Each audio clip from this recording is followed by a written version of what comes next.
naomba ujitambulishe jina lako kwa wasio kufahamu, uweze kufahamu wewe ni nani na nafasi yako katika chama tawala. Mimi kwa majina naitwa Salum Seif Chapa. Ndio. Ni mjumbe wa shina namba 5.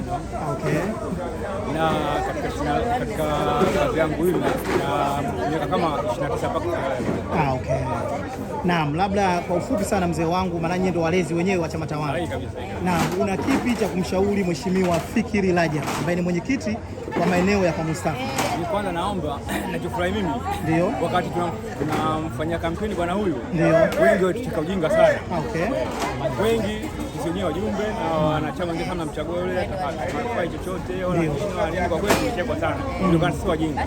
Lakini kwa analifanya Fikiri sasa hivi nadhani wanajisuta wenyewe sasa hivi. Kwa sababu hamna mwenyekiti aliyofanya vitu kama hivi hapa. Mimi mwenyewe shaka ni kwa mjumbe wa serikali ya mtaa miaka 2018 mpaka 2019 ni kwa mjumbe wa utawala nani bahati ni kwa mjumbe, lakini tujafanya hivyo. Ndio. Ndio mwisho wa siku tumekimbia ofisi. Kwa mwenyekiti alikuwa anafanya utakaye, lakini tunachukua mwenyekiti wetu huyu anatuthamini. Yaani wajumbe wote wanatuthamini. Mwenyekiti wetu afanye swala bila kuswalisha kwa wajumbe zake. Wote tunashukuru sana. Naam. Hapo mzee wangu, samahani kidogo na ukauliza hapo. Je, unahisi kama ni kitu gani ambacho kilimsukuma Mheshimiwa Fikiri Rajab kuacha baadhi ya ngazi zake katika kata na kushuka chini kuja kugombea wenyekiti wa serikali za mtaa? Huyu nadhani aliona mambo yanakwenda sivyo. Okay. Kwa utawala uliopita wa youth.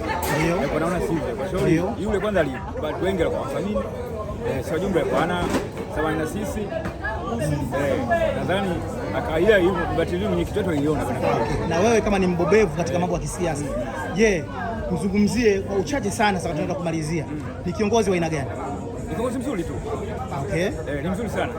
Kwa kifupi ni kwamba wakazi wa Kamustafa waendelee kuwa na imani naye. Waendelee kuwa na imani naye, wale nani watu wanasema wajinga basi naomba wawe.